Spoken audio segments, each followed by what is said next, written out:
భూముల ధరలు పెంచాలని ప్రభుత్వం భావిస్తున్నది. పెంచడం వలన ప్రభుత్వ ఖజానాకు ప్రయోజనమా, ఇబ్బంది? 20,000 నుంచి 30,000 40,000 పెంచితే తప్పేంది? నువ్వు ఎక్కడైతే తక్కువ ఉందో అక్కడ సవరించండి, ఎక్కడైతే ఎక్కువ ఉందో.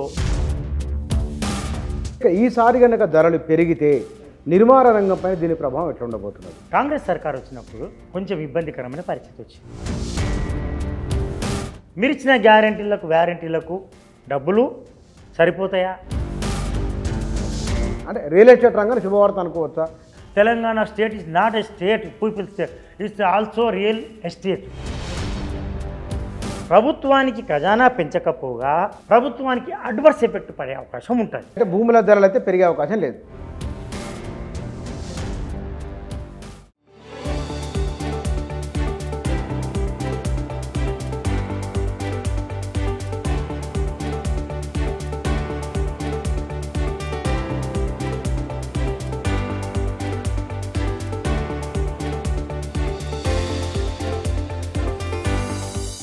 సార్ నమస్కారం.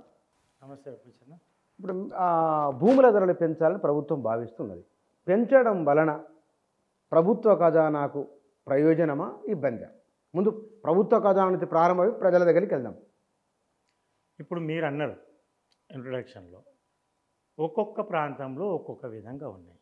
ఎస్, హైదరాబాదులో వాణిజ్య ప్రాంతంలో లక్షలలో ఉంటుంది, రూరల్ ఏరియాకి పోయే వరకు మారుతుంది, సెమీ అర్బన్లో మారుతుంది, అర్బన్లో మారుతుంది. ఇందులో సందేహం లేదు, దాంట్లో అది న్యాచురల్గా ఉండేది. కానీ ఇక్కడ అసమతుల్యత ఎట్లుందంటే, హైదరాబాద్లో అభివృద్ధి చెందిన ప్రాంతంలో అంతే ధర ఉంది, అభివృద్ధి చెందని ప్రాంతంలో అంటే స్లమ్ ఏరియాలో కూడా అంతే ధర ఉంది. మార్కెట్ వాల్యూ లక్షలలో ఉన్న దగ్గర కూడా మార్కెట్ బహిరంగ మార్కెట్ వాల్యూ, బుక్ వాల్యూ అంతే ఉంది, అంటే ప్రభుత్వ రుసుము అంతే ఉంది. అభివృద్ధి చెందని ప్రాంతంలో, మౌలిక వసతులు లేని ప్రాంతంలో అంతే ఉంది. అత్తాపూర్లో అంతే ఉంది, మాదాపూర్లో అంతే ఉంది. ఒకసారి శంషాబాద్ ఏమాత్రము నువ్వు నివాసయోగ్యం కాదు అనుకున్న చోట కూడా, నివాసానికి ఏదైతే అనుమతి లేదన్న చోట కూడా అంతే ఉంది. ఎక్కడ మెయిన్ రోడ్లో కూడా అంతే ఉంది. అయితే ఈ సమతుల్యతను సాధించడం అనేది చాలా క్లిష్టతరమైన పరిస్థితి. ఒక ప్రాంతంలో, నేనుంటున్న ప్రాంతంలో, అత్తాపూర్ ప్రాంతంలో 1,50,000 ఉంటుంది, అటువైపు రైట్ సైడ్లో అక్కడ 1,00,000 ఉంటుంది, 50,000 ఉంటుంది. మీరు అన్నారు ఇంతకుముందు మార్కెట్ వాల్యూ సవరించాలి. సవరించడం, పెంచడం అంటే పెంచడమే కాదు, ప్రభుత్వం బాధ్యత ఏంటంటే ఉన్న రేటును పెంచడం కాదు, ఉన్న రేట్లను ప్రజలకు అనుకూలంగా సవరించడం. సవరిస్తే ఒక చోట పెరగవచ్చు, ఒక చోట తగ్గవచ్చు. దాన్నే మనం ఏమంటామంటే సవరణ అంటాం, దాన్ని రెక్టిఫికేషన్ లేదా కరెక్షన్ అంటాం. దాన్ని ఎక్కువ భాగంగా ప్రభుత్వం ఏం చేస్తుందంటే పెంచడానికే మొగ్గు చూపుతుంది. సపోజ్ ఒక దగ్గర మీరు నమ్మరు, ఫర్ ఎగ్జాంపుల్ శంషాబాద్లో తీసుకోండి ఒక ప్రాంతం. శంషాబాద్లో ఇప్పుడున్న అన్నిటికంటే లేవ్ స్ట్రీట్ అక్కడ ఉన్నాయి. అక్కడ మార్కెట్ వాల్యూ 7,000 రూపాయలు, బహిరంగ మార్కెట్ వాల్యూ 5,000 రూపాయలు ఉన్న దగ్గర కూడా 4,000 రూపాయలు బుక్ వాల్యూ ఉంది ప్రభుత్వంది. ఎక్కడైతే 40,000 ఉన్న చోట, 20,000 ఉన్న చోట కూడా 5,000 ఉంది. తేడా. Where you comes to Attapur or Madapur, 1,50,000 రూపాయలు ఉన్న చోట గతంలో 10,000 ఉన్నది, ఇప్పుడు 2 సార్లు కరెక్షన్ అయిన తర్వాత 20,000 రూపాయలు అయింది. మాదాపూర్లో 30,000 అయ్యుండొచ్చు. కానీ ఇక్కడ ఏమవుతుందంటే ఒకేసారి పెరగడం వల్ల 20,000 నుంచి 10,000, 30,000, ఇప్పుడు 30,000 పెంచాలన్న ప్రతిపాదన. ఇప్పుడు 20,000 ఉంది, 22,000 ఉంది. ఎగ్జాంపుల్, అదే మీరు ఓపెన్ ల్యాండ్ గురించి మనం మాట్లాడుతున్నాం, గజం గురించి మాట్లాడుతున్నాం. ఎస్ఎఫ్టీ స్క్వేర్ ఫీట్ ఏదైతే అపార్ట్మెంట్లో కొనే వాళ్ళకు గతంలో 1,000 రూపాయలు ఉండే, 2,200 రూపాయలు అయింది చిన్న చదరపు గజానికి. అంటే కొనేవాడు ఎక్కడ పోవాలి? ఇప్పుడు మళ్ళీ పెంచుతా అంటున్నావు. ఓపెన్ ఏరియా పెంచడం అదే సేమ్ లెవెల్లో మీలాంటి పెద్ద జీవులు, అలాంటి బుద్ధిజీవులు, బడుగు జీవులు, లేకపోతే తక్కువ ఆదాయం ఉన్న వాళ్ళు అపార్ట్మెంట్ కొనుక్కోవాలనుకున్నప్పుడు ప్రభుత్వ ఉద్యోగులు కానీ లేకపోతే మధ్యతరగతి వాళ్ళు కొనుక్కున్నప్పుడు ₹1000 ఎసెప్టీ ఉన్నది ఒకేసారి 2200 అయిపోయింది. జిఎస్టీ 18% అయిపోయింది. జిఎస్టీ ఇంక్లూడింగ్ మీది 2 కలిపి మేము కట్టాలి. ₹1,00,000 రిజిస్ట్రేషన్ అయిపోయింది. ఈరోజు ₹4,00,000. ఇప్పుడు మరి మీరు అనొచ్చు, మరి మీరు 1,00,000కి అమ్ముకుంటున్నారు అక్కడ బహిరంగంగా, మరి 20,000 నుంచి 30,000 40,000 పెంచితే తప్పేంది? బ్లాక్ ఈ రియల్ ఎస్టేట్ నడిచేది black market. The real estate for backyard for black money. అంటే బ్లాక్ మనీ ప్రవాహం ఉన్నప్పుడే రియల్ ఎస్టేట్ నడుస్తుంది.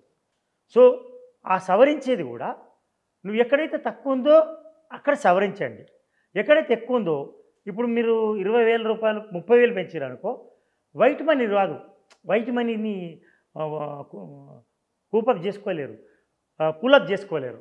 నీకు బ్లాక్ మనీని ఎక్కడి నుంచో చేసుకుంటారు, కానీ వైట్ మనీ చూపెట్టాలంటే మళ్ళీ దాని మీద మీరు ఇన్కమ్ ట్యాక్స్ కట్టాలి, క్యాపిటల్ ట్యాక్స్ కట్టాలి, క్యాపిటల్ గెయిన్స్ కట్టాలి. ఇవన్నీ పెరుగుతున్నప్పుడు ఏం చేస్తుందంటే మార్కెట్ స్టాగ్నేట్ అయిపోతుంది. విలువలు పెరుగుతున్నాయి అనే ఆందోళన ఇప్పుడే మొదలైంది. ఏం చేస్తున్నారు అందరూ? ఆగస్టులో పెరుగుతాయంట, 2 నెలల ముందు చేసుకునే రిజిస్ట్రేషన్ ఇప్పుడే చేసుకుందామని అందరూ తొందరపడుతున్నారు. సో ఇదొక పరిణామం. ఈ పరిణామము ప్రభుత్వానికి ఖజానా పెంచకపోగా ప్రభుత్వానికి అడ్వర్స్ ఎఫెక్ట్ పడే అవకాశం ఉంటుంది. ఎట్లా అంటే ఈ పెట్టుబడులను మార్చే అవకాశం ఉంటుంది. బంగారం ధర పెరిగింది, భూములకు క్రయ విక్రయాలు లేవు. మధ్యజీవి కానీ మధ్యతరగతి నుంచి అప్పర్ క్లాస్ వాళ్ళకు మీరు ఇవాళ స్టాక్ మార్కెట్ చూస్తే ఇండెక్స్ ఎంత పెరిగింది అసలు ఎక్కడన్నా ఊహించిరా? 73,000 అయింది, 80,000 అయింది. ఇండెక్స్ ఏంది 10,000 నుంచి ఎక్కడెక్కడ పోయినాయి. ఈరోజు ఇండెక్స్ పెరగడానికి కారణం ఏంటంటే ఈ పెట్టుబడులు కూడా మరలిపోతున్నాయి స్టాక్ మార్కెట్లోకి, కంపెనీల షేర్లు కొంటున్నారు. కానీ ఇక్కడ మీరు స్టాక్ మార్కెట్తో దీన్ని పోల్చడం సరైందేనా? పోల్చొచ్చు. అంటే అంత ఎస్ ఎప్పుడైతే రియల్ ఎస్టేట్ మార్కెట్ స్లంప్లో ఉంటుందో అప్పుడు ఆటోమేటిక్గా ఈ పెట్టుబడి ఇది ఏదైతే రియల్ ఎస్టేట్ కోసం ఎక్కువ పెట్టుబడి కావాలి రియల్ ఎస్టేట్ కోసం, స్టాక్ మార్కెట్లో తక్కువ కూడా పెట్టుబడి పెట్టవచ్చు, అక్కడికి డైవర్ట్ అవుతుంది. సపోజ్ ₹1,00,00,000 మీరు ఒక ప్లాట్ కొనాలనుకున్నారు, ఇప్పుడు మార్కెట్ బాగాలేదు, ఈ won't go for plot sale are by. సేల్కి పోతాడు, బైక్ పోడు. అయితే బయ్యర్ ఏం చేస్తాడు? వెనకకు వచ్చేస్తాడు, వచ్చి ₹1,00,00,000 పెడితే ఇప్పుడు మార్కెట్ బాగాలేదు, ఉరుకుతలేదు, పైగా పెరుగుతుంది. ఎప్పుడైతే వైట్ మనీ పెరుగుతుందో ఈ కాంట్ అఫోర్డ్. ఈ వైట్ మనీ పెరిగినప్పుడు ఏం చేస్తారంటే భూముల విలువ పెరిగిందని వీళ్ళు ఏం చేస్తారు, ఓనర్లు, ఆయన కూడా పెంచుతాడు కొంత రేటు. ఇక్కడేమంటాడు బయ్యర్, ఏమంటాడు, నాకు వైట్ మనీ పెరిగింది, నా మీద ట్యాక్స్ భారం పెరుగుతుంది, మీరు నాకు తగ్గించండి. అక్కడ తగ్గించమంటాడు ఆటోమేటిక్గా. ఏదైతే గవర్నమెంట్ పోతున్న ఆదాయాన్ని తగ్గించుకోమంటారు. ఓకే, అది మంచిదే, ప్రభుత్వానికి పోవడం, బ్లాక్ మనీ తగ్గడం మంచిది. కానీ ట్రాన్సాక్షన్ తగ్గిపోతాయి, స్టాండ్ స్టిల్ అవుతాయి. కానీ వాళ్ళ ప్రభుత్వానికి వస్తున్న ఆదాయంలో అబ్కారీ శాఖ నుంచి వచ్చే ఆదాయం ఒకటి, రిజిస్ట్రేషన్ నుంచి వచ్చేది ఒకటి. మనం తెలంగాణ వచ్చిన తర్వాత ఈ రిజిస్ట్రేషన్ల ఆదాయం ఎట్లా ఉన్నది? బుచ్చన్న, మన తెలంగాణ స్టేట్, నేను మొదటి నుంచి అంటా, Telangana state is not people state, the real estate. The real estate. Productivity తక్కువ మన దగ్గర, ఉత్పాదకత తక్కువ. ఇప్పుడు గుజరాత్, ఈ వెస్టర్న్ స్టేట్, ఉత్తరాది రాష్ట్రాలు కానీ, తర్వాత మనకు తమిళనాడు కానీ, కేరళ ఓకే, తమిళనాడు ఇవన్నీ పోల్చుకుంటే మన దగ్గర ఇండస్ట్రియల్ ప్రొడక్షన్ తక్కువ, సర్వీస్ రంగం ఎక్కువ ఉంది, సేవా రంగంలో 66% మన సంపద అండి. సేవా రంగాలలో ఐటీ వస్తుంది, హోటల్స్ వస్తాయి, మోటల్స్ వస్తాయి, మెడికల్ సర్వీస్ వస్తాయి, మెడికల్ షాపులు వస్తాయి, టీ స్టాల్స్ వస్తాయి, అన్నీ వస్తాయి. సేవా రంగం ఎక్కువ మన దగ్గర. అది మనకు కొంచెం ఇబ్బందికరమైన పరిస్థితి. నీకు where you goes to agriculture are first ప్రాథమిక రంగాలు, రెండవ రంగాలు ఇండస్ట్రీ రంగాలు, రెండు తక్కువ. సేవా రంగం 66% ఉంది మనకు, ఫర్ యువర్ కైండ్ ఇన్ఫర్మేషన్. అంటే ఇది ఒక రకమైన ప్రమాద గంటిక. దాంట్లో ఐటీ ఎగుమతుల ద్వారా మనకు బాగానే వస్తుంది, కోట్ల రూపాయల ఆదాయం వస్తుంది. ద సేమ్ టైం మీరు అన్న ఆబకారీ శాఖ మనకు వచ్చేది ఏంది, మన రాష్ట్ర ఖజానాను చూసుకుంటే జిఎస్టీ నుంచి ఆర్ సేల్స్ ట్యాక్స్ నుంచి 60,000 నుంచి 70,000 కోట్లు వస్తాయి. ఆబకారీ మద్యం నుంచి మనకు 20,000 కోట్లు అనుకుందాం, 20,000 కోట్లు. వ్యాట్ తీసేసిన 20,000 కోట్లు వస్తుంది. ఈ ఎలక్షన్స్ అయిన ఎలక్షన్ ఇయర్లో బాగా పెరిగింది, ఆబకారీ ఆదాయం పెరిగింది. At the same time election ఉన్నప్పుడు లేదా ఇంకేమైనా కోవిడ్ ఉన్నప్పుడు అవి కరెక్షన్ అవుతుంది. ఇది ఇప్పుడు మన రియల్ ఎస్టేట్ కరెక్షన్లో ఉంది. అయితే ఈ రియల్ ఎస్టేట్ ద్వారా ఎంత వస్తుంది, భూముల క్రయ విక్రయాలు, అగ్రికల్చర్, నాన్ అగ్రికల్చర్ ఇంతకుముందు మీరు అన్నారు. ఏటా మన తెలంగాణ వచ్చిన తర్వాత, తెలంగాణ స్టేట్ ఏర్పడిన తర్వాత పరుగులెత్తింది ఇది రియల్ ఎస్టేట్ రంగం. 14 లక్షల డాక్యుమెంట్లకు పెరిగింది, 8 లక్షల నుంచి 14 లక్షల డాక్యుమెంట్లు, 14 లక్షల డాక్యుమెంట్లు పెరిగింది. తర్వాత అంతకుముందు 6,000, 7,000, 8,000 కోట్లున్న సాలిన ఆదాయం రిజిస్ట్రేషన్ల ద్వారా, భూముల క్రయ విక్రయాల ద్వారా, స్టాంపుల అమ్మకం ద్వారా ఇప్పుడు ఏమైంది, 14,000 కోట్లు, 16,000 కోట్లు. లాస్ట్ టైం 16,000 కోట్లు అంటే 14,000 కోట్లు వచ్చింది. ఇప్పుడు ఈ సంవత్సరము ఈ క్రయ విక్రయాలు తగ్గిన 4 లక్షల రమారామే అగ్రికల్చర్, నాన్ అగ్రికల్చర్ కలిసి 4 లక్షల డాక్యుమెంట్ల వరకు అయినాయి. సో ఆదాయము 4,000 కోట్లు వచ్చింది. ఇంకా ఎంత రావాలి మీకు, 16,000 కోట్లు, 20,000 కోట్లు ఈసారి మనం పెట్టుకోండి. అంటే పూర్తి బడ్జెట్ రాలేదు కాబట్టి టార్గెట్ తెలుస్తలేదు. ఇంటర్వ్యూ బడ్జెట్ మనం పెట్టింది అంటే ఎస్టిమేషన్ 0 ఉంటుంది. 20,000 కోట్లు కావాలి. ఈ ప్రభుత్వం ఇచ్చిన గ్యారెంటీలకు వారంటీ ఇవ్వాలంటే మన ఈ ఆబ్కారీ ఆదాయం, జిఎస్టీ ఆదాయము ఇవి దాదాపు నీకు 50% పెరగాలి. ఇప్పుడు పోనీ ఉన్నాయి. అయితే ఇప్పుడు మీరు అన్నట్టు రియల్ ఎస్టేట్ ద్వారా ఆదాయం మనకు జిఎస్టీ తర్వాత వాణిజ్య పన్నులు, సేల్స్ ట్యాక్స్ అంటే అమ్మకం పన్ను తర్వాత వచ్చేది ఆబ్కారీ, 3వ స్థానంలో రియల్ ఎస్టేట్ ఉంటుంది. ఇది ఎంత ప్రాథమిక. దీని ట్రాన్సాక్షన్స్ ఎట్లుంటాయంటే మొత్తం జిఎస్డిపి తీసుకున్నాం అనుకో, మొత్తం సంపదలో కూడా దీనిది 14,000 కోట్లు మనం వస్తున్నాయి అంటే 15,000 కోట్లు వస్తున్నాయి అంటే దాని సంపదలో వాల్యూ యాడ్ చేస్తే జిఎస్డిపిలో దానికి 30,000 నుంచి 40,000 కోట్లు ఉంటుంది. కానీ ట్రాన్సాక్షన్స్ విషయం వస్తే 2.5 నుంచి 4 లక్షల కోట్ల వరకు ఉంటుంది ట్రాన్సాక్షన్. ఇప్పుడు మనకి ఎగ్జాంపుల్ ఒక 100 రూపాయల మీద ట్రాన్సాక్షన్ జరిగింది, 100 కోట్ల మీద మీకు వచ్చేది ఎంత గవర్నమెంట్కు, 7 కోట్లు. 100 రూపాయల మీద ట్రాన్సాక్షన్ జరిగితే 7.5% మనది స్టాంప్ డ్యూటీ పెరిగింది. ఇది 21లో పెరిగింది, 22లో పెరిగింది. ఇప్పుడు ఏమైంది, 7% మీకు వస్తుంది. కానీ ట్రాన్సాక్షన్ ఎంత అవుతుంది, ఇక్కడ మార్పు ఎంత జరుగుతుంది, ఈ డబ్బు మార్పు చెక్కుల రూపంలో కానీ ఇక్కడ కానీ ఇక్కడ పెరుగుతుంది ఎంత, ఖాళీ అఫీషియల్గానే నీకు 100%లో 93 రూపాయలు నీకు ట్రాన్సాక్షన్ జరుగుతుంది. కానీ అది కాకుండా ఇంకా బ్లాక్ మనీ ఉంటుంది, అందులో ఇద్దరు పరస్పర అంగీకారం మీద ఎంతో మార్పు చెందుతుంది. అందుకే దీన్ని ఏమంటారంటే real estate backyard for black money. ఈ విషయము పూర్తిగా సున్నితంగా తెలిసిన అప్పటి ముఖ్యమంత్రి, మాజీ ముఖ్యమంత్రి తెలంగాణ వచ్చిన తర్వాత ఈ రియల్ ఎస్టేట్ను ఉరికెత్తిచ్చు, పరుగులు ఎత్తిచ్చు. అప్పుడు ఏం చేసిండ్రు, ఒత్తిడి వచ్చింది. అప్పుడు కూడా స్టాంప్ డ్యూటీ పెంచాలని. కిరణ్ కుమార్ రెడ్డి ఉన్నప్పుడు పెంచిన 2013లో పెరిగింది, మళ్ళీ పెరగలే, 2021 వరకు పెరగలేదు. మీరు రికార్డ్స్ పరిశీలించండి. ఎప్పుడైతే రుణమాఫీ విషయం మనం రుణమాఫీ చేయలేము, రుణమాఫీని కూడా మనం డబ్బులు పూలప్ చేయలేకపోతున్నాం అన్నప్పుడే 2021, 2022లో స్టాంప్ డ్యూటీ పెంచారు. ఇక్కడ కేసీఆర్ సర్కారు అప్పటి వరకు పెంచలే. ఎందుకని అడగవచ్చు, టెక్నిక్. ఇతర స్టేట్లలో ఎక్కువ ఉంది, ఏపీలో ఎక్కువ ఉంది స్టాంప్ డ్యూటీ, ఇక్కడ తక్కువ ఉంది. ఇక్కడ కొన్ని రిలాక్సేషన్స్ ఇవ్వడం ద్వారా అక్కడ పెట్టుబడిదారులంతా ఇక్కడ రావడం, ట్రాన్సాక్షన్స్ పెరగడం, అది సంపద జిఎస్టిపి పెరగడము, ఈ మనీ ఫ్లో పెరగడం వల్ల రకరకాల ఉపాధులు, రకరకాల పరిశ్రమ తరలివడం వల్ల నీకు బిల్డింగ్ కన్స్ట్రక్షన్ వల్ల వేలాది మందికి, లక్షల మందికి ఉపాధి కలుగుతాయి. ఇక ఈసారి కనుక ధరలు పెరిగితే నిర్మాణ రంగం పైన దీని ప్రభావం ఎట్లా ఉండబోతున్నది? ఎస్. ఇప్పుడు రేవంత్ సర్కార్ అంటే రేవంత్ రెడ్డి సర్కారు ఉన్నది, కాంగ్రెస్ సర్కారు. కాంగ్రెస్ సర్కార్ వచ్చినప్పుడు కొంచెం ఇబ్బందికరమైన పరిస్థితి వచ్చింది. ఎట్లా అంటే ఫస్ట్ ఎలక్షన్స్ అయినాయి, అప్పుడు కూడా ఉంది. ఎలక్షన్స్లో వాళ్ళు గెలవగానే మళ్ళీ లోక్సభ ఎన్నికలు వచ్చినాయి. ఆ ఎలక్షన్ గెలవగానే ఎలక్షన్ ఇచ్చినప్పుడు ఎప్పుడైనా కరెక్షన్ వస్తుంది.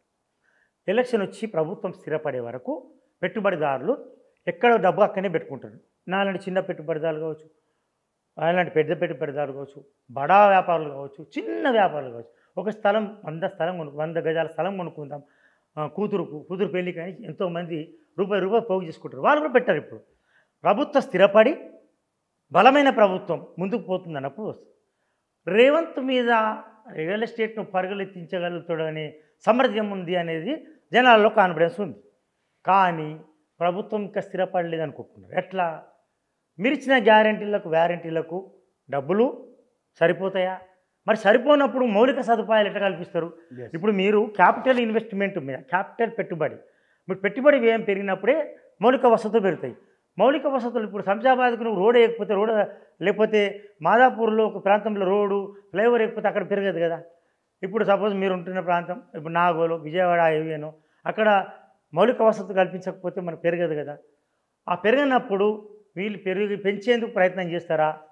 ఆ మౌలిక వసతులను తీసుకురాగలుగుతారా? ఒక ఎగ్జాంపుల్, ఇప్పుడు మనకు ఫార్మసిటీని నేను తీసేస్తున్నాన్నారు, కన్ఫ్యూజన్ రాగానే. జియో 611 మీద స్పష్టత లేదన్నారు. ఒకటి రైలు మార్గాన్ని మారుస్తున్నామన్నారు. ఇవన్నీ ఏమవుతుందంటే కన్ఫ్యూజన్లోకి వచ్చేస్తారు జనాలు. అబ్బో సంథింగ్ వింటారా, ఆయన చేసింది ఈయన తీసేస్తాడని. ఇప్పుడు రేవంత్ సర్కార్ తీరును చూస్తే అట్లేం లేదు. ప్రోగ్రెస్ను దీన్ని ఎట్లా డెవలప్ చేయాలి ఆయన సమీక్ష చేస్తున్నారు. మనకున్న సమాచారం, హై లెవెల్ సమాచారం ఎట్లా మనం పెంచాలా. చాలామంది ఏమనుకుంటున్నారు, ఆగస్టు నుంచి ధరలు పెరుగుతాయంట. ఎస్, ఇలా పేపాలు వచ్చింది.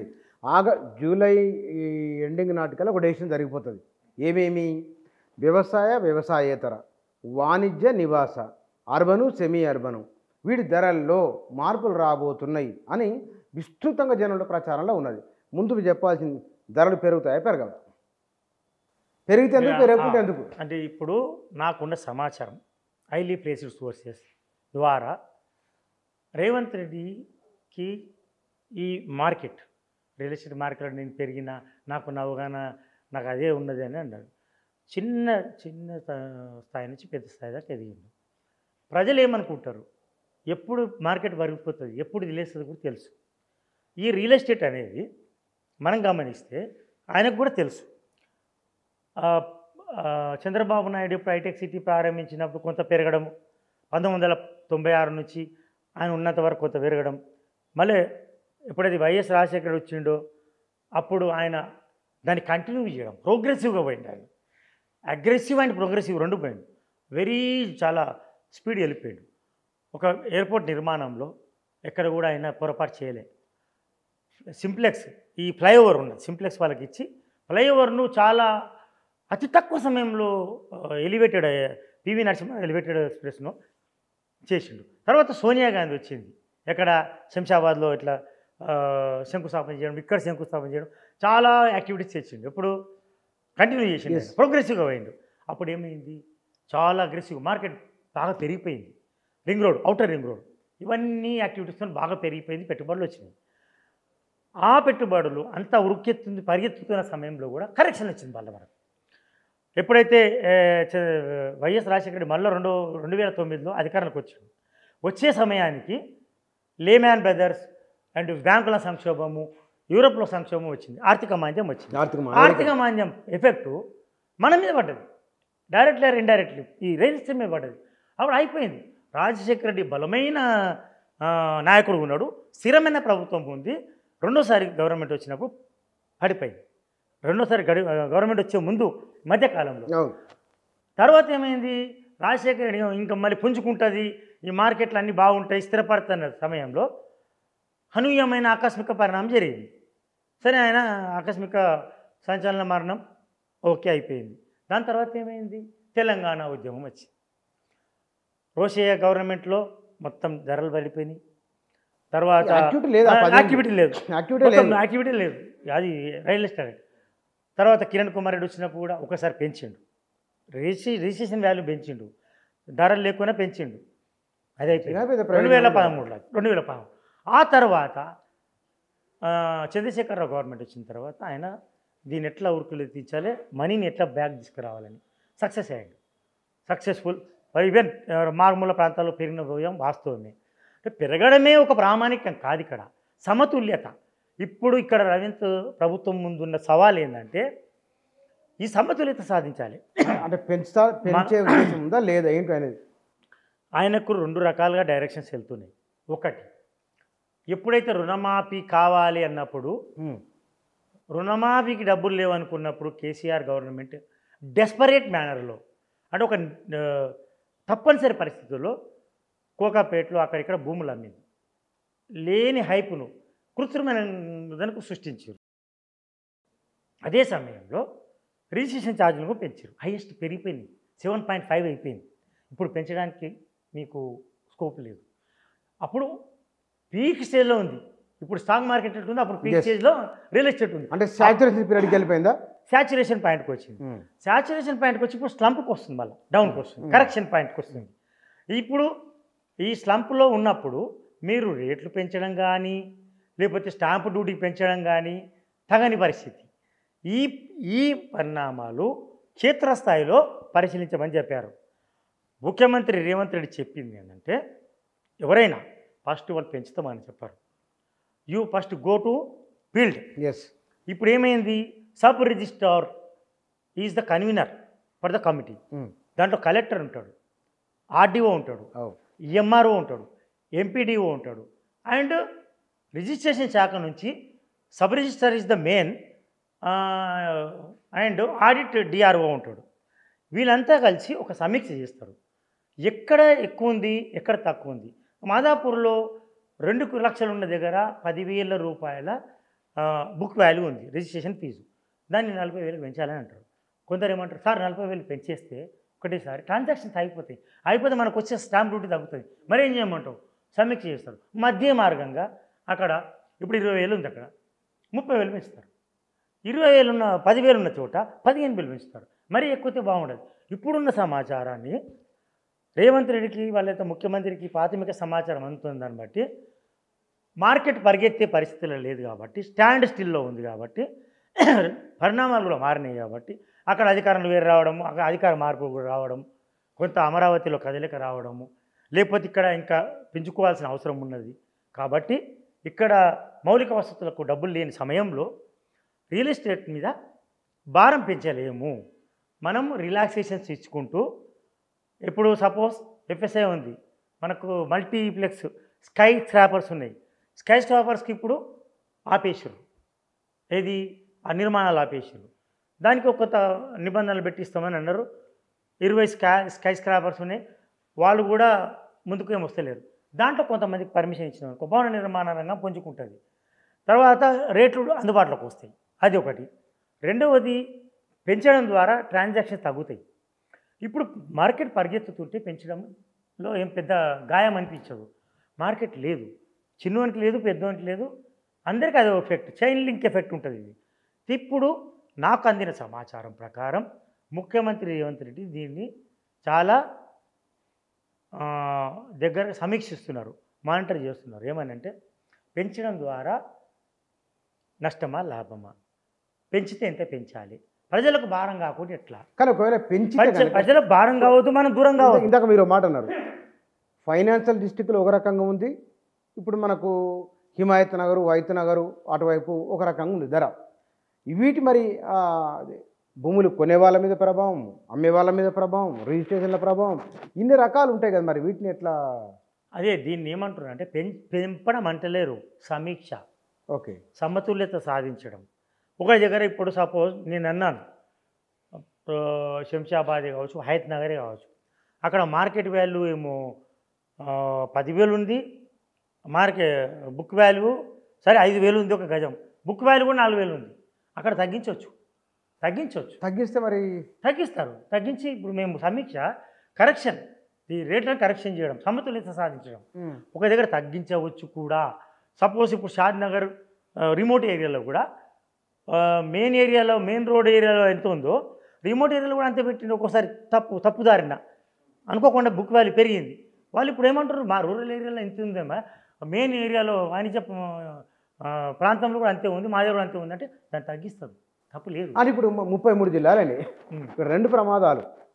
నేను పదం ప్రమాదం అంటే ఎందుకంటే జిల్లాలు కుదిస్తే కనుక ఇప్పుడు అక్కడ భూములు కొన్న వాళ్ళ పరిస్థితి, ఆ రియల్ ఎస్టేట్ పెరిగి ఉన్నది. అక్కడ మీరే అన్నారు కేసీఆర్ వచ్చినాక భూమి పెంచిండని, మరి వాళ్ళ పరిస్థితి ఏమిటి? ఇప్పుడు మళ్ళీ ధరలు సవరిస్తే ఏం కావాలి వాళ్ళు? ఏంటి దీన్ని కూడా దృష్టిలో పెట్టుకుంటారు. ఎందుకంటే ఓ 14 దృష్టిలో అంటే ఇంకా డివిజన్ అనేది కరెక్ట్ డివిజన్ అనేది అంటే డిమార్కేషన్ లేదు. పార్లమెంటును తీసుకుంటారా ప్రామాణికంగా, లేకపోతే నియోజకవర్గాలను తీసుకుంటారా తెలియదు. అది కూడా కొంత పెంచడం ద్వారా ఏదైతే తగ్గిస్తారో, ఎక్కడైతే డిస్టిక్లను వద్దనుకుంటారో అక్కడ పెంచడం. ఇప్పుడు వీళ్ళు అది కూడా పరిణామం తీసుకోవాలి. వాస్తవం అది. ఎక్కడైతే డిస్టిక్ హెడ్ క్వార్టర్ మారిపోయింది అనుకో, మళ్ళీ అక్కడ తగ్గిపోతాయి. అక్కడ పెంచితే 2 కుప్పకూలిపోతుంది మార్కెట్. ఇప్పుడు ముఖ్యమంత్రి రేవంత్ రెడ్డి దగ్గర ఉన్న వాళ్ళు కూడా హై ఆఫీసర్లు కూడా వాళ్ళు కూడా చాలా తెలివిగా వ్యవహరిస్తారు. ఇప్పుడు ఇది పడనివ్వరు, మార్కెట్ పడితే ట్రాన్సాక్షన్ తగ్గిపోయి మొత్తం లావాదేవీలు తగ్గిపోయి ఏమవుతుందంటే నీకు మొదటికే మోసం వస్తుంది. కరెక్ట్. ఎప్పుడు ఈ కేసీఆర్ సర్కార్ కూడా మనం ఒకటి గమనించాలి. రుణమాఫీ వచ్చినప్పుడే, రుణమాఫీ చేసి మనం గవర్నమెంట్ పోదామన్న ఎలక్షన్ పోదామన్నప్పుడే వాళ్ళు ఒక రకంగా పెంచడం జరిగింది. ఆ పెంచకుండా చాలా సమీక్ష చేసినప్పుడు ఇప్పుడు కూడా రేవంత్ రెడ్డి ఏం చేస్తుందంటే సమీక్ష చేస్తున్నాను. నాకు తెలిసిన వరకు ఈ ధరలను అన్వయంగా పెంచకపోవచ్చు. జనాల్లో ఎవరైతే అనుకుంటున్నారో ఇప్పుడు ఆగస్టు నుంచి పెరుగుతాయి అనుకుంటున్నారని, నా దృష్టిలో పెరగకపోవచ్చు కూడా. ఇప్పుడు మార్కెట్ క్షేత్రస్థాయిని అంచనా వేయమని చెప్పినారు. క్షేత్రస్థాయిలో సమతుల్యత ఉందా లేదా, అప్పట్లో ఏమైనా ఇన్ఫ్లుయెన్స్లో పనిచేసినాయా, ఇన్నర్ ట్రేడింగ్ ఏమని అంటే అట్లా కూడా ఉంటుంది. కొంత పెంచి కొంత తగ్గకపోవడం. ఆ తగ్గిన దాంట్లో ఎక్కడ తగ్గించాలి, ఎక్కడ పెంచాలి చెప్పండి మీరు. పెంచితే ఎంత పెంచాలి, తగ్గిస్తే ఎంత తగ్గించాలి, రెండు ఆప్షన్స్ ఇచ్చారు. మళ్ళీ ఇందులో ఒకటే ఆప్షన్ ఉండదు. కానీ ఎప్పుడైనా ఏ సర్కారైనా ఎవరైనా మోస్ట్లీ 99% పెంచడానికి పోతారు. అయితే ఇక్కడ రేవంత్ సర్కార్ ఏం చేయబోతుంది అనేది నాకు తెలిసి సమతుల్యత సాధిస్తుంది. సమతుల్యత సాధించడం ద్వారా కొంత పెంచిన సమతుల్యత అంటే కొంచెం డిఫైన్ చేయండి దాన్ని. కొన్ని చోట్ల బాగా పెరిగి ఉంది. ఉదాహరణకు ఫైనాన్షియల్ డిస్ట్రిక్ట్ అనుకుందాం, లేదా కూకట్పల్లి అనుకుందాం, ఓకే, లేదా కూకపేట. ధరలు ఇప్పుడు కూకపేట పెరిగే ఉంది. కూకపేటకు వచ్చినావు, కూకపేట తగ్గింది. కూకపేట ఫైనాన్స్ డిస్ట్రిక్ట్ బాగా మండిపోతున్నాయి కదా ధరలు, అక్కడ పెంచవచ్చు. కూకట్పల్లి ఆల్రెడీ పెరిగే ఉన్నది, అక్కడ పెంచకపోవచ్చు. తర్వాత where it comes to Hayat Nagar, తర్వాత మీ మహబూబ్ నగర్, ఇక్కడ పోయినప్పుడు అక్కడ జిల్లాలు అవన్నీ మారుతున్నాయి కాబట్టి అక్కడ పెంచకపోవచ్చు. ఒకవేళ అనుకుంటే తగ్గించవచ్చు కూడా, తగ్గించడానికి కూడా ఆస్కారం. మరి ఎకనామీ మీద నెగిటివ్ ప్రభావం పడదా? ఎక్కడ దీని మీద వచ్చే ట్యాక్స్ మీద, ప్రభుత్వానికి వచ్చే ఇన్కమ్ సోర్స్ మీద పెద్ద ఫరక పడదు. ఎందుకంటే సమతుల్యత ఉన్నప్పుడు ఫరక పడదు. అది ఎప్పుడైనా ప్రభుత్వం మరి సమతుల్యత ఇక్కడ ఒకటి ఒకే ఏరియాలో సిటీ పెరుగుతూ వెళ్ళిపోతే మరోవైపు పెరగాలి కదా, అంత గ్రోత్ అంతా ఒకవైపు ఉంటే ఇబ్బంది కదా. గత సర్కారు కూడా కొంత తప్పు చేసి వెస్ట్ సైడ్లో, ఈస్ట్ సైడ్లో మొత్తం ఇటు వెళ్ళిపోతుంది. వెస్ట్ సైడ్లో పెంచడం, సంగారెడ్డికి పోయింది దగ్గర దానికి రాజకీయ కారణాలు ఉన్నాయి. అది తప్పది, గత ప్రభుత్వం చేసిన తప్పు. నేనైతే ఒక జర్నలిస్ట్గా చేయను.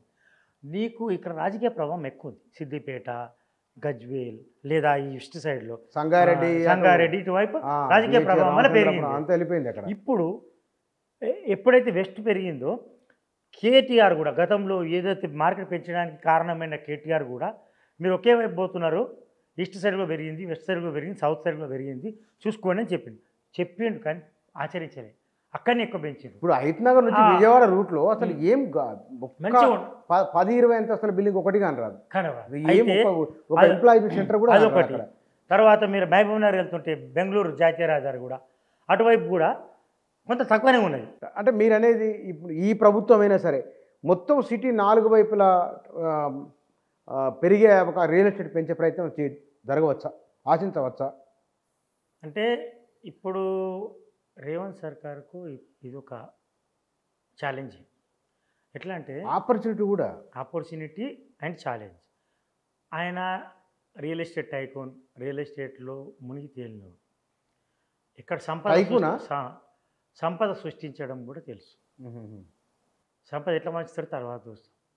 ఇప్పుడు సంపద పెంచాలి. పెంచడానికి చాలా హామీలు వచ్చినాయి. రుణమాఫీ. ఇప్పుడు రుణమాఫీ అనే ఛాలెంజ్ను అధిగమించడానికి ఈ సంపద ఎట్లా పెంచుకోవాలని ప్రయత్నం చేస్తాం.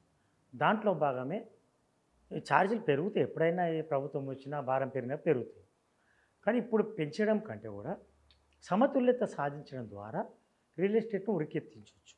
అవునన్నా కాదన్నా రేవంత్ రెడ్డి సర్కార్ వచ్చేసరికి కొంత మార్పులు వచ్చినాయి.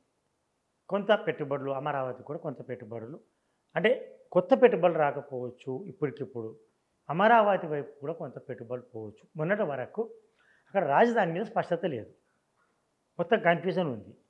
అటువంటి దాంట్లో ఒక 10-20% అక్కడ పెట్టుబడులు తరలొచ్చు. దాంట్లో కాదనలేని వాస్తవం. అది మనకు కన్వీనియంట్గానే ఉంది కాబట్టి, ఇదే ఒకటే కారిడార్ కాబట్టి.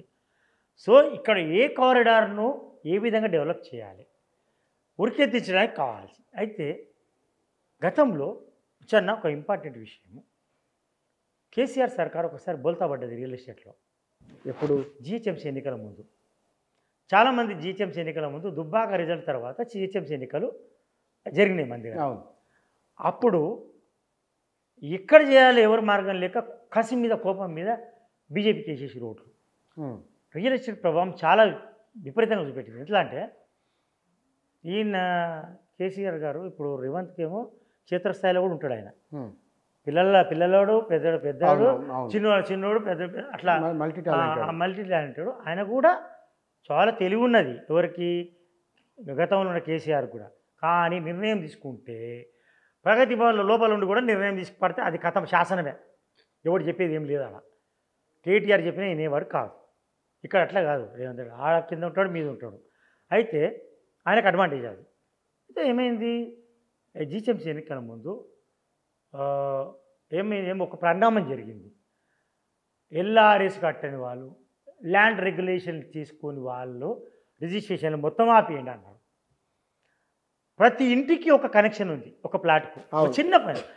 ఆయన చిన్న సూత్రాన్ని లాజిక్ మర్చిపోయాడు.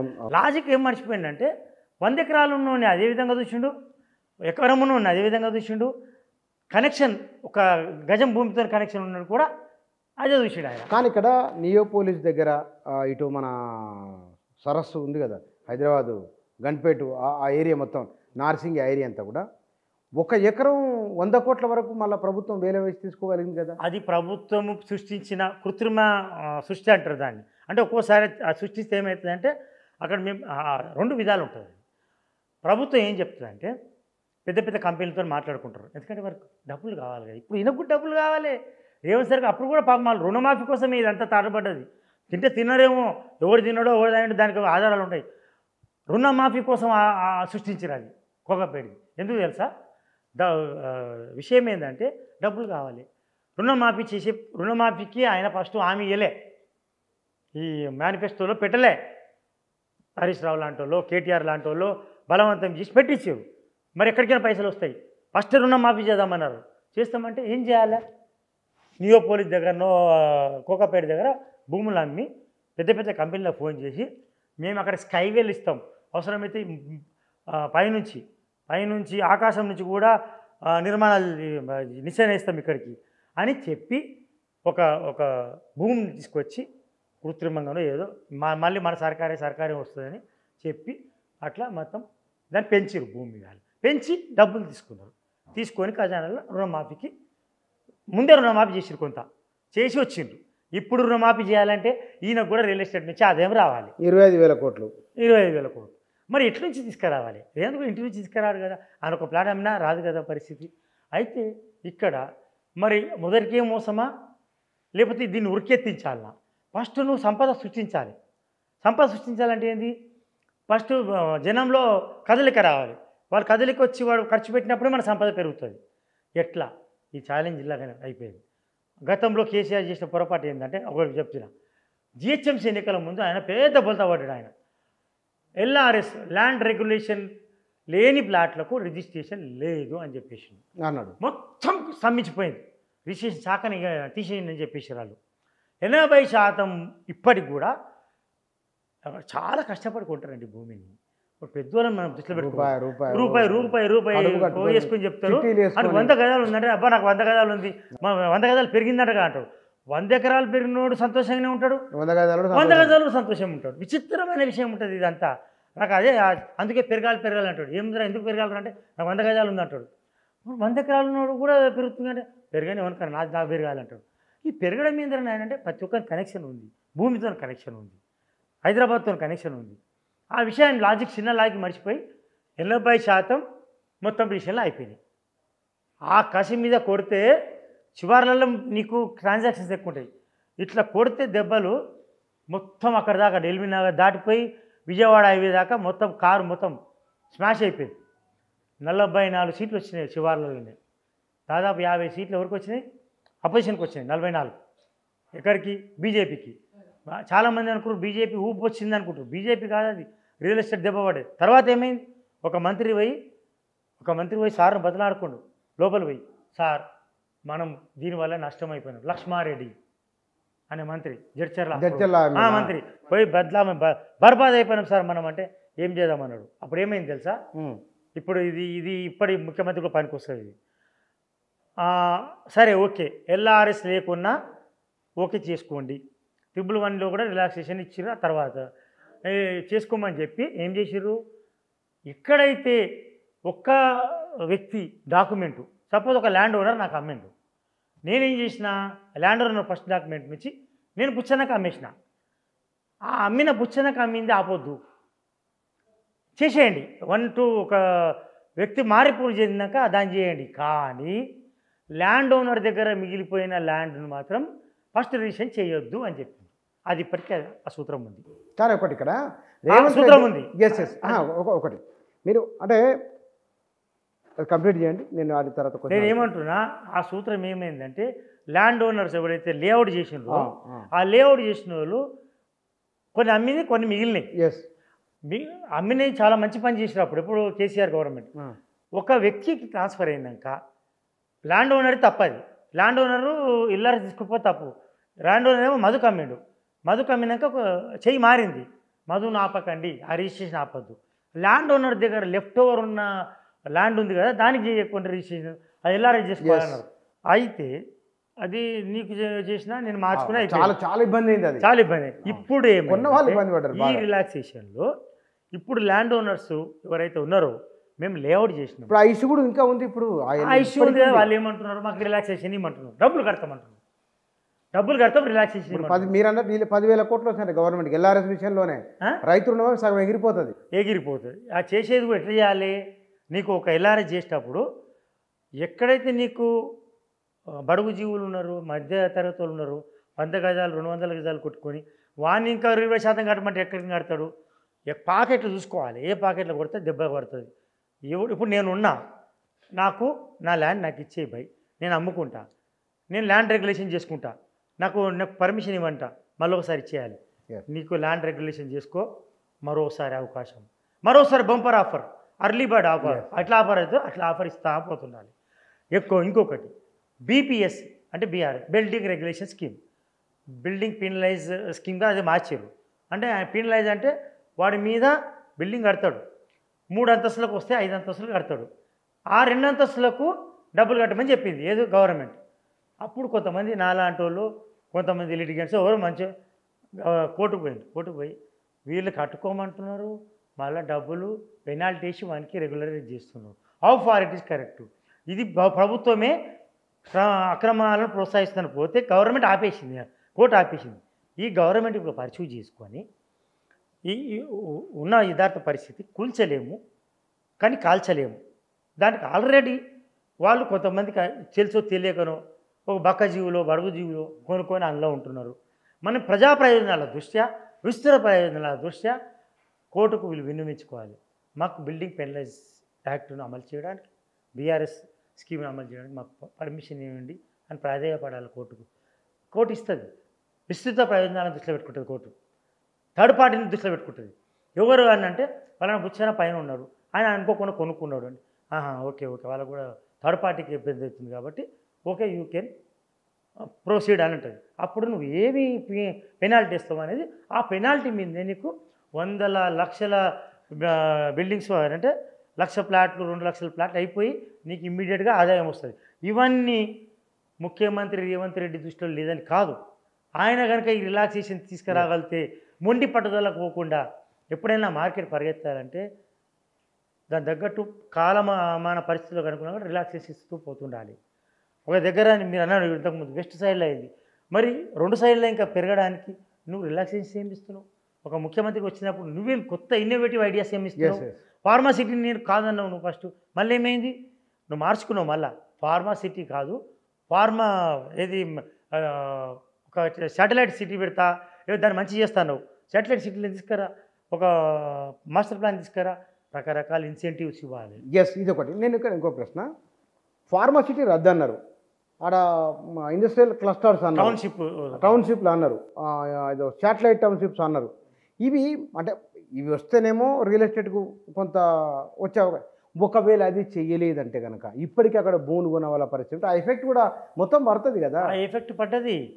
ఫస్ట్ రేవంత్ రెడ్డి సర్కార్ రాగానే మెట్రో రైలు మారుస్తున్నామంటే ఒక ఎఫెక్ట్ పడ్డది. అలైన్మెంట్ మారుతున్నప్పుడు ట్రిపుల్ 1 మీద స్పష్టత ఇవ్వకపోవడం ఒక ఎఫెక్ట్ పడ్డది. సరే ఓకే, అది చిన్న మైనర్ ఎఫెక్ట్, దాని మీద కూడా ఈయన నిర్ణయం తీసుకోవచ్చు. దెన్ వీ గోస్ టు ఫార్మాసిటీని రద్దు చేస్తా అంటే ఏదో ఊరి మీద ఎవరితో స్టేట్మెంట్ ఇస్తారు.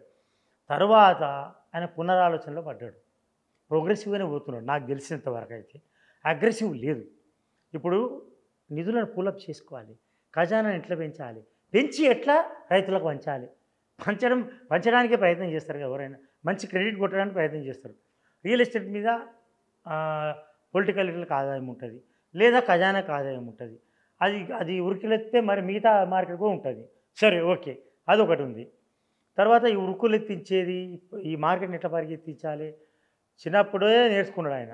ఇప్పుడు మరి ముఖ్యమంత్రిగా చేయొచ్చు. ఇన్సెంటివ్స్ ఏమి ఇస్తారు?